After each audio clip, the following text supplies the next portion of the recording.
The hum of the cooling fans in the main server room had a way of clearing a man's head, but today it just felt like the ticking of a slow fuse.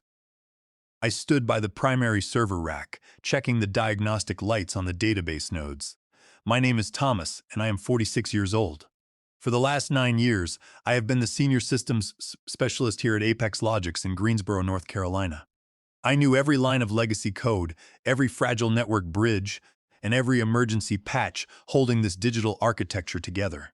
When a server went down, or the database caught fire, at 4 o'clock in the morning, Julian Vance, our chief technology officer, did not call the team leaders. He called me. I was the one who crawled out of bed, logged into the terminal, and spent hours tracing the issues while the rest of the company slept. But that was before Julian decided that experience was a liability, and that buzzwords were the currency of the future. The corporate culture had shifted, and suddenly my years of quiet dedication were treated like outdated machinery that needed to be replaced by younger, cheaper talent. Justin leaned on the server rack, cracking open a cold energy drink and looking at me with a smirk that made me want to check his credentials. Justin was 35 years old, hired barely 9 months ago from some flashy fintech startup in Dallas. During his interview, he had impressed Julian by talking about paradigm shifts and agile frameworks, while the actual engineering problems went ignored. Justin did not know how the system actually functioned under the hood, but he had the look.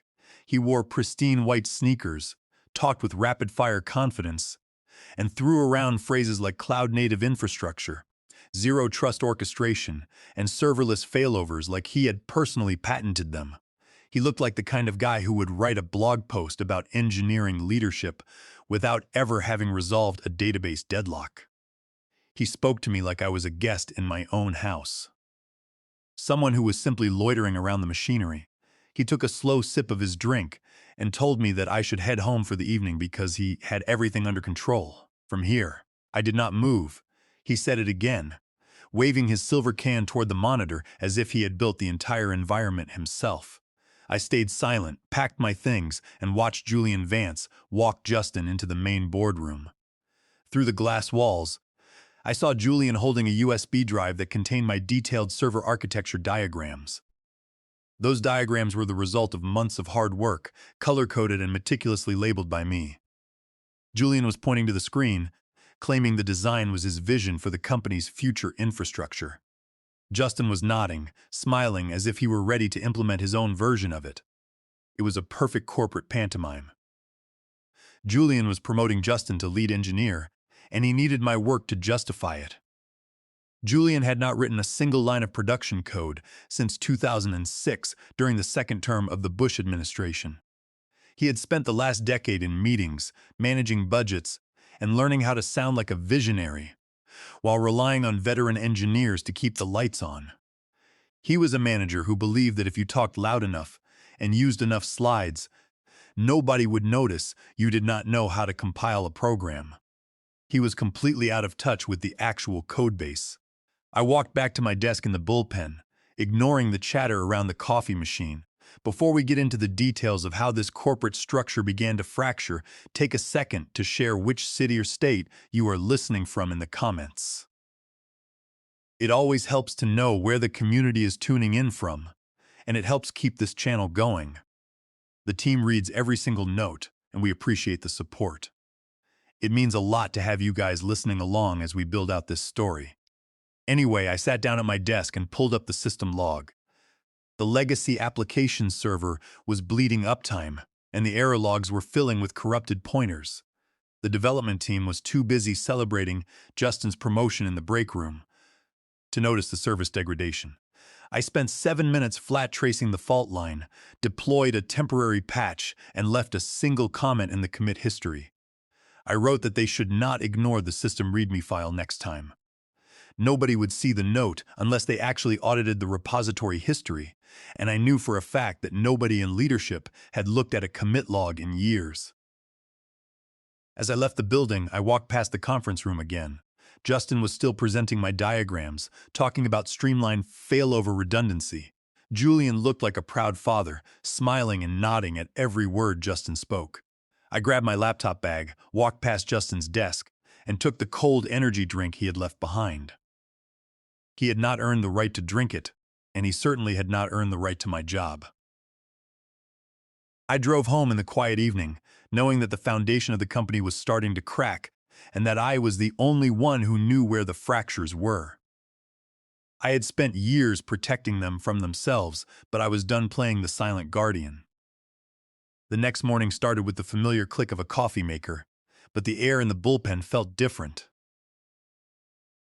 I was halfway through my first cup of coffee when Julian Vance stuck his head out of his office, wearing that overly cheerful smile that usually meant someone was about to get bad news. He waved me over to the fishbowl conference room, calling it a quick check-in. The glass room was never used for quick check-ins. It was the place where badges were handed over and career paths came to an abrupt end. I followed him in, sat down at the table, and waited. Julian folded his hands on the table, leaning forward with the rehearsed posture of a speaker pitching a business seminar. He told me that I had done solid, steady work over the 9 years I had been with the company, but then he paused, letting the silence hang. He said that he felt I had peaked in my current role, which he claimed was fine, but that the company needed to make room for new perspectives and digital natives. He used air quotes when he mentioned my institutional knowledge, suggesting that the best path forward was for me to spend the next few weeks transitioning my daily responsibilities to the newer members of the engineering team. He did not mention a severance package, and he did not mention any formal exit process. He just suggested that I help the guy who was taking my position before I quietly moved on. Right on cue, Justin walked past the glass window, winking at me as if he had just delivered the punchline to a joke. Julian told me that my title would remain unchanged for the moment, but that the transition of knowledge needed to begin immediately. I did not argue, I did not raise voice, and I did not shake his hand. I stood up, walked back to my desk, and found Justin already sitting in my chair. He had his feet on my desk, eating the snacks I kept in my drawer, and asked me if I could explain how the domain name system worked under the hood. I stared at him for a moment, walked away, and did not say a word. 13 minutes after that meeting, a soft chime went off across the office as the company-wide reorganization email hit everyone's inbox. I watched my colleagues turn their heads toward their screens, their faces freezing as they read the announcement. The email detailed exciting infrastructure changes and named Justin as the new lead engineer. I checked my own inbox, but it was empty. I had been removed from the engineering distribution list. I opened the project dashboard and watched as my name was deleted from 5 projects, then 7, and then all of them. My access to the primary systems was being systematically revoked. I walked over to the system manager's office to ask about an open ticket, but he looked at me like I was a ghost. He told me that Justin was handling all core infrastructure requests now. Justin, who did not even understand basic routing protocol, was now in charge of the security configurations for our production environment. I went to my manager Roger's office, but the door was closed and my knock went unanswered. I walked down to the human resources department, but the receptionist smiled politely and told me that the representative was out for the day. The entire office was suddenly unavailable, busy, or pretending not to see me. Back at my desk, Justin had already wiped my whiteboard clean and thrown my sticky notes into the trash. He asked me if I minded if he switched the display terminal to dark mode, typing on the keyboard before I could even reply. He then asked for the specific command used to pull legacy logs from the cache server with the failing drive. I stood up, pulled my personal system runbook from the shelf, and dropped it onto the desk next to him. I told him he would need it, grabbed the backup storage drive I kept hidden under my desk drawer, and walked out of the building. I went home, poured 4 fingers of bourbon into a glass, and sat at my kitchen table staring at the wall. After a few minutes of quiet, I opened my personal computer and accessed a folder I had labeled ARC. I had created it months ago when I realized the leadership team was moving toward a disaster of their own making. The first document I opened was an email from 3 months ago. Julian Vance had forwarded my database patch notes to the executive board, claiming that he had personally written and deployed the fix to resolve our API dropouts. I dropped the email screenshot into my archive. Next, I added screenshots of 4 different moments in our shared communication history, where Justin had openly admitted he did not understand how container routing or reverse proxies worked.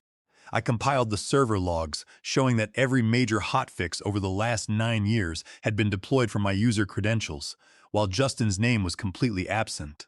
Finally, I opened my physical file cabinet and pulled out my original employment agreement. It was a 6-page contract. I flipped to Clause 22. The language was clear.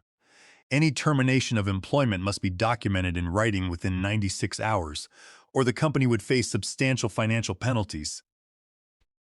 It was now day 7 since they had effectively locked me out of my duties, and I had received nothing in writing. They had simply ghosted me, hoping I would go away without forcing them to honor their own agreement. By day 9, the silence from the office had become deafening. I was still receiving my standard salary payments, which meant I was technically still employed and bound by my duty to support the company, but I had no tasks and no access. I sat at my dining room table, opened my personal computer, and began writing the initial code for a software project I called Kestrel. It was a clean, modular network monitoring platform designed to replace the exact system I had built for Apex Logics, but without any of their proprietary code. Every afternoon, Justin would send me a text message asking how to resolve some basic configuration issue on the legacy servers. I answered every question politely, but I also logged the exchange. I kept a detailed spreadsheet of the dates, the times, Justin's questions, and my step-by-step instructions. I wanted a complete record of the fact that I was still actively supporting their infrastructure while they were trying to pretend I no longer existed.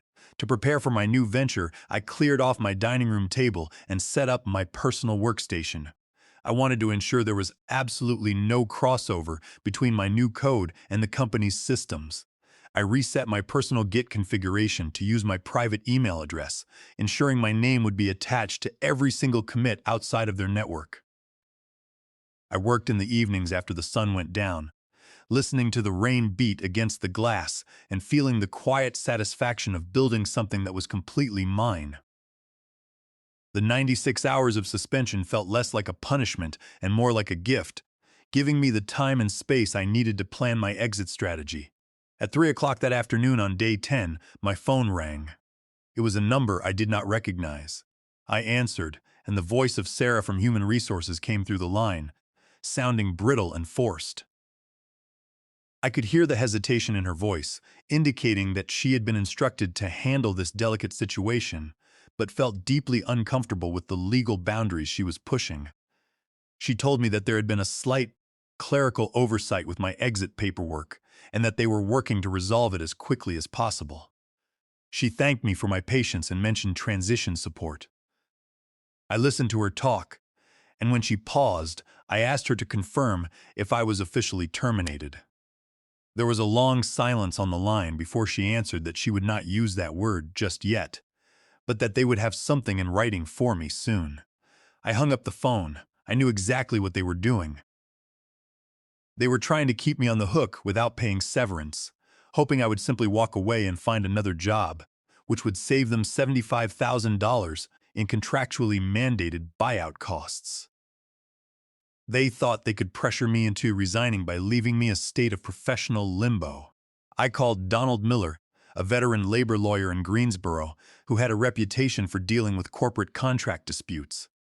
His office was located in a quiet, older building downtown, filled with rows of heavy law books and smelling slightly of paper and old coffee. He offered me a cup of bad chicory coffee, sat down behind his wooden desk, and told me to send him everything I had collected. I spent 90 minutes exporting my archive and sent him 40 attachments, including my contract, the Slack messages, the system logs, and the email records. 3 hours later, Donald called me back. He told me that the company had already violated Clause 22 of my contract by failing to provide written notice within 96 hours of my suspension. But he said there was an even bigger issue for Apex Logics. Donald explained that the North Carolina General Statutes Chapter 95, Section 25.7 had recently been updated with new guidelines regarding wage payments for separated workers. Under the revised framework, If an employer fails to deliver all promised severance and final wages within 10 calendar days of an employee's separation from the firm, any restrictive covenants, including non-compete agreements, tied to that employment are rendered void as a matter of law. I sat back, letting the information sink in. Donald confirmed that tomorrow was day 12 since my access had been cut, and the company had still not delivered my severance agreement. He told me to stay quiet, perform no more tasks, and wait for them to send the documents. On day 12, at 5:05 p.m., an email finally arrived from Sarah in Human Resources. The email contained 8 attachments, including a standard severance release and a reminder of my strict non-compete obligations, which prohibited me from working for any competitor or launching a similar software service for a period of 1 year. The cover note expressed appreciation for my years of service and asked me to sign the documents to release my final payout of $75,000. I did not reply. I forwarded the entire email to Donald Miller with a short message stating that the package was late. The company had blown past the 10-day statutory window under Greensboro labor guidelines, and they had no idea that they had just handed me the key to my own freedom. I was no longer bound by their non-compete, and I was free to build whatever I wanted. I closed my laptop, walked to the window, and looked out at the city lights, feeling the weight of the corporate chains finally slipping off my shoulders. I was ready to compete, and I was going to do it on my own terms. 4 weeks passed before the first sign of trouble arrived. I was sitting at my kitchen counter, drinking a cup of coffee, when a courier delivered a thick manila envelope from Apex Logix's external legal counsel. The letter inside was a formal cease and desist notice, accusing me of violating my non-compete agreement and misappropriating proprietary information to build my new platform, Project Kestrel. The lawyers demanded that I immediately shut down my development environment, hand over my personal devices for forensic auditing, and sign a declaration promising not to code for a year. They threatened a lawsuit for $500,000 if I did not comply within 72 hours. I read the letter twice, laughing at the desperation behind the legal jargon. They were trying to scare me into compliance because they realized they were in trouble. What the executives at Apex Logix did not realize was that I had built Kestrel entirely on my own hardware at my own dining room table, using my personal internet connection. I had never logged into their virtual private network or used their company-issued laptops to write a single line of my new software. The Kestrel architecture was built from the ground up, utilizing modern open-source database libraries and a highly efficient dashboard that displayed system latency in real time. I spent hours sitting in that Greensboro coffee shop, sketching database schema diagrams on a yellow notepad, making sure there were no dependencies on the Apex Logix codebase. The back end of Kestrel was written in Go, which was lightweight and lightning fast compared to the heavy legacy Java framework that Apex Logix used. The database layer utilized PostgreSQL with custom indexing that allowed us to search through billions of logs in a fraction of a second. I called Donald Miller, and we met at a small coffee shop near his office to discuss our next steps. The morning rain was beating against the glass windows as Donald sat down, shaking his damp trench coat. He smiled when he read the cease and desist letter, telling me to remain calm and let the law do its work. He said they were simply bluffing, trying to scare me into signing away my rights because they knew they were in a weak position. Donald spent 50 hours drafting our response. When his letter went out, it was a 4-page masterpiece of legal counterpressure.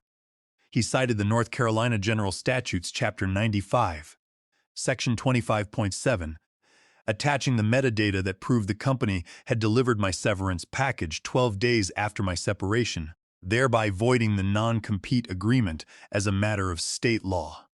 He also attached screenshots of the server logs showing I had not accessed their network after my termination, and he copied the entire board of directors on the response.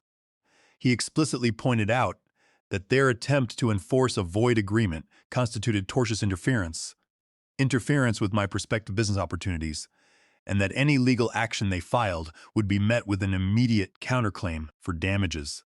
We had also drafted a comprehensive counterclaim, and Donald was more than ready to file it if they pushed us further.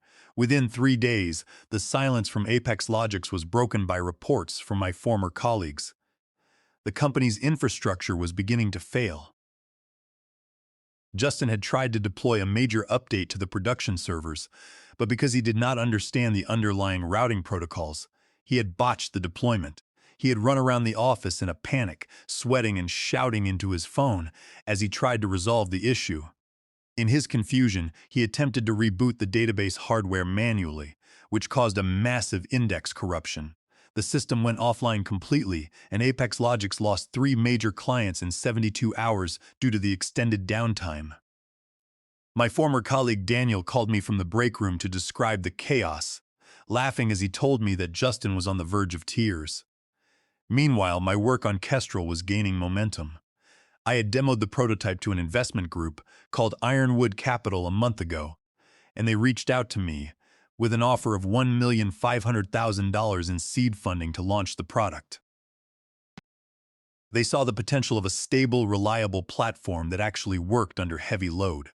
The technical team at Ironwood conducted a thorough code review on our staging environment, verifying that the response times remained under 50 milliseconds, and remarked that the leadership at Apex Logics were fools to let me walk away. Even my former manager Roger sent me a brief email apologizing for the reorg and asking if we were hiring consultants, but I simply ignored it. Julian Vance refused to back down, letting his pride override his common sense. He convinced the board to file a formal lawsuit against me for $500,000, claiming that my software was built using trade secrets stolen during my employment. The night before they filed their response, Julian called my personal phone at midnight. I did not pick up, letting it go straight to voicemail. He left a rambling, frantic message asking if we could settle this as friends and claiming he had no personal malice, which I promptly saved and forwarded to Donald. This voicemail only served to confirm their desperation, and Donald made sure to transcribe it for the record. We were ready for the fight, and we had the facts on our side. The day of the deposition was cold and overcast. We gathered in a conference room at Donald Miller's office, where 5 people sat on the opposing side of the table: Julian Vance, 3 corporate defense lawyers, and the Director of Human Resources. Julian sat with his arms crossed, trying to look confident, but his face was pale, his eyes were bloodshot, and his fingers kept tapping against his folder. He had a row of empty water bottles in front of him, taking nervous sips every few minutes as the session progressed. The lead defense attorney started the questioning, trying to establish that Kestrel was developed using proprietary algorithms owned by Apex Logics. I answered every question calmly, explaining the open-source frameworks I had used and the differences in our architectures. I did not get defensive. I simply stuck to the technical facts, which I knew far better than anyone else in the room. Then the defense attorney asked if I acknowledged that I was bound by the non-compete clause in my contract. Donald Miller leaned forward, tapped the glass table, and slid 2 documents across the surface. He identified them as Exhibit 24 and Exhibit 25. The first was an internal Slack exchange between Julian Vance and the Human Resources Director, dated the morning after my duties were suspended. In the exchange, Julian wrote that they should hold my severance paperwork for as long as possible to use as leverage, in case I tried to complain about the reorganization. The second document was the metadata, proving the severance package of $75,000 had not been delivered until the 12th day, violating the 10-day limit set by North Carolina General Statutes. Chapter 95, Section 25.7, the defense attorney read the documents, his face turning pale as he realized the full gravity of the case. The corporate lawyers began whispering frantically to each other, realizing that their case was falling apart and that their own client had documented his bad faith on their internal communication logs. By intentionally delaying the severance package, Julian Vance had not only violated the state wage protection laws, but he had also nullified the non-compete agreement in bad faith. The Human Resources Director stared at the table, closing her eyes and rubbing her temples in frustration. Julian looked like he wanted to interrupt, but his own lawyer held up a hand to silence him, realizing that any statement he made under oath would only deepen their liability. The defense attorney cleared his throat, stood up, and requested a 30-minute break. The opposing team rushed out of the room, leaving the door swinging behind them. We could hear voices arguing in the hallway upstairs, as their lawyers tried to explain the absolute failure of their strategy. When the lead attorney returned 30 minutes later, he sat down alone. He told us that Apex Logics was prepared to offer a dismissal with prejudice, meaning the lawsuit would be permanently dropped and they would have no further claims against me. In addition, they agreed to pay $75,000 in severance, plus $240,000 in wrongful termination damages, and cover all of my legal expenses. Donald Miller nodded, accepted the terms, and we packed our files. We had won, and we had done it without firing a single shot. We walked out of the building and into the cool afternoon air, the sky finally clearing after days of rain. We stood on Elm Street, looking at the historic brick buildings, and Donald smiled as we shook hands, saying it was the most satisfying corporate outcome he had managed in 10 years. A few minutes later, a notification popped up on my phone confirming the direct deposit of the settlement funds had cleared. The next morning, the official dismissal notice arrived in my inbox, and the corporate structure at Apex Logics began to collapse under the weight of its own arrogance. The leaked Slack messages and the details of the delayed severance were picked up by several technology news sites, causing a public relations disaster. Investors began pulling their funding, and the board of directors released a statement announcing that Julian Vance had stepped down from his position as chief technology officer to spend more time with his family. His name was removed from the company website within 3 hours. Today, Project Kestrel operates out of a bright, modern office in downtown Greensboro, with large windows that let in the natural light. My name is painted on the glass door, Thomas, founder and president. I have hired Daniel and Ryan, two talented developers who left Apex Logics after the collapse, and we have already onboarded 6 new clients in 18 hours of system operation. The seed checks from Ironwood Capital have cleared, and the platform is growing faster than we anticipated. Justin was eventually demoted and quietly left the company to find work in a completely different field. In our new office, we have a custom espresso machine that brews rich, bold coffee every morning, a pleasant change from the stale office coffee I drank for 9 years. I sit at my desk, looking out at the Greensboro skyline, and realize that every challenge was simply a step toward my independence. I do not feel anger anymore. I simply look at the silver energy drink can I keep on my bookshelf as a reminder of the day I stopped surviving and started building. The loudest men in the corporate boardroom are rarely the ones who understand how the system runs, and sometimes the quietest engineer with the right contract can dismantle an entire empire.